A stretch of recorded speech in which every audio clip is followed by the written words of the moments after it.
Layers of guard. So we're going to be talking about Brazilian Jiu-Jitsu and the guard position, which is one of the most fundamental positions in Brazilian Jiu-Jitsu. So when you're first starting out in Jiu-Jitsu, one of the things you're going to have to really focus on is learning how to survive. Your number one defense off your back is having guard and maintaining guard.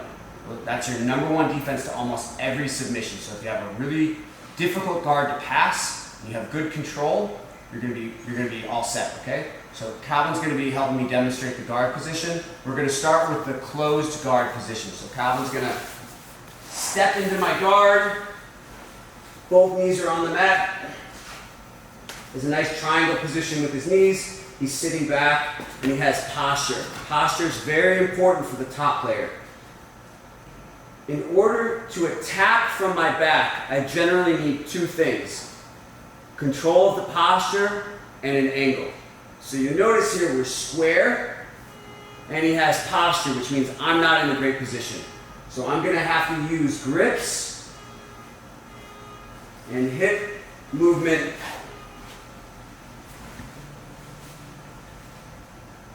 to work my way into my attacks. So again, posture and angles from the bottom are what we want to focus on when attacking. When defending, we have 3 layers of guard. It's super important, 3 layers of guard: feet, shins, and hips. My feet and my shins are going to be used to create space and keep them off of us. So if they can't put pressure on top of us because they're too far away, we're going to be very safe. I'm going to use my hips if and when they get past my feet and my knees, or if they're threatening to get past my feet and my knees. So this is called a closed guard. Every other guard that we use is some sort of open guard. So if Calvin's standing in my guard and he's backed up a little bit, I want to maintain connection with my feet. So in order to pass my guard, Calvin's going to have to get past my feet first. So he might stuff one of my shins, grab my knees, and now he's moving past my shins and my feet to put weight on my hips. At this point, because I can't use my feet and my knees, I'm going to have to move my hips to defend. Change angles here. Full guard operates a little bit differently, but again, in order to attack, I'm generally going to have to open my guard. So the concepts of feet, shin, and hips are always present. As a side note, this is very important. Whenever possible, I want to have 4 points of control. Right? Now I have 3, now I have 2, now I have 1.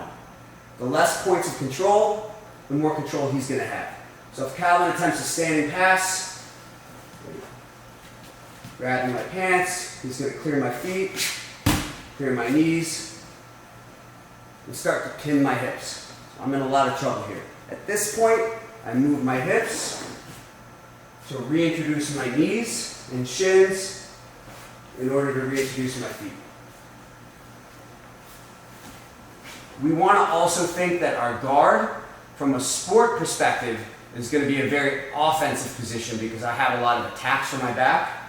But if we think about the term guard, it's designed to be the safest position when you're on your back. So for example, if Calvin was on top of me in a situation in mixed martial arts or a self-defense situation, I'm going to be using my guard to keep myself safe, but he has the option to strike as well.